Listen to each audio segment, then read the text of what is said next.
à tous! Fin 2022, toute la filière cosmétique apprenait officiellement la fin des missions cosmétiques de l'ANSM. À l'origine de ce changement, on trouve la loi de finances pour 2023 qui, outre les mesures relatives aux finances et budgets des ministères, prévoit dans son article 205 de grands changements pour le secteur cosmétique, dont le transfert des missions de l'ANSM vers la DGCCRF et l'ANSES.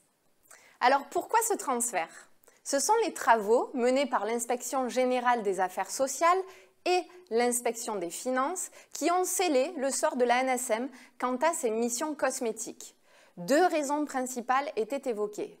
D'une part, depuis plusieurs années, l'agence s'était relativement désengagée des contrôles du marché, laissant cette responsabilité à la DGCCRF et à son réseau de services déconcentrés de contrôle, les DDPP, assurant l'immense majorité des inspections avec plus de 1200 inspections réalisées en 2022.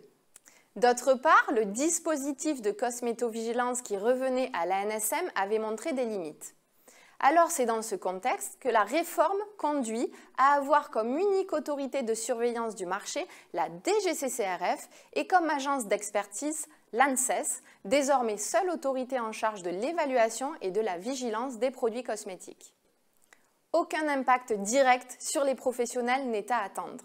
En revanche, les relations avec la DGCCRF vont mécaniquement s'intensifier avec le fléchage des contrôles vers la direction générale et la gestion des déclarations d'établissement qui seront transférées à partir du 1er janvier 2024 de l'ANSM vers la DGCCRF.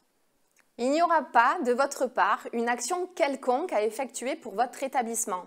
La DGCCRF récupérera bien l'historique de vos déclarations effectuées auprès de l'ANSM grâce à l'hébergement de ces déclarations sur le site gouvernemental Démarches simplifiées auquel elle a accès.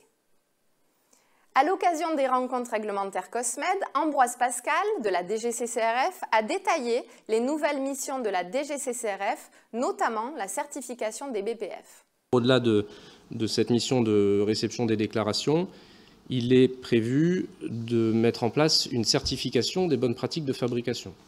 Et donc l'un des objectifs, c'est de renforcer le contrôle des bonnes pratiques de fabrication, et ça passe notamment par la mise en place d'un échelon intermédiaire de contrôle, si vous voulez, dans lequel des certifications des opérateurs seraient délivrées. Et la Direction générale de la santé, en tant qu'autorité réglementaire, est pilote de ce travail. Ensuite, sur le contenu, il y aura des options à discuter, y compris avec vous, et des travaux réglementaires à mener avec toutes les consultations que ça implique. Donc je ne peux pas vous en dire plus aujourd'hui, mais simplement je vous apporte l'information que les professionnels sont évidemment consultés dans ce cadre pour arriver à des dispositions qui renforcent effectivement la sécurité des produits, mais qui soient aussi proportionnées aux enjeux et aux risques présentés par ces produits.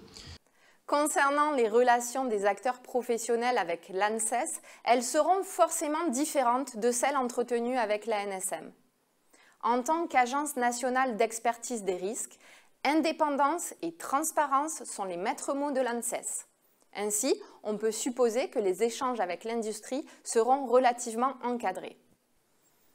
Ensuite, l'ANSES a une culture d'évaluation des dangers, alors que le fondement du règlement cosmétique relève de l'évaluation par le risque.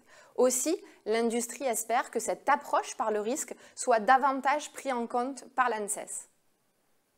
Vous l'aurez compris, l'année 2023 est une année de transition, avant tout pour les autorités, puisqu'un délai d'1 an, à compter de la promulgation de la loi, est prévu pour mettre en cohérence les codes, les lois et prévoir la réorganisation des missions. Les autres mesures s'appliquent également à compter d'1 an, c'est-à-dire au 1er janvier 2024. COSMED vous tiendra informé de chaque nouveau développement à ce sujet, alors restez connectés. À bientôt pour un nouveau COSMED TV.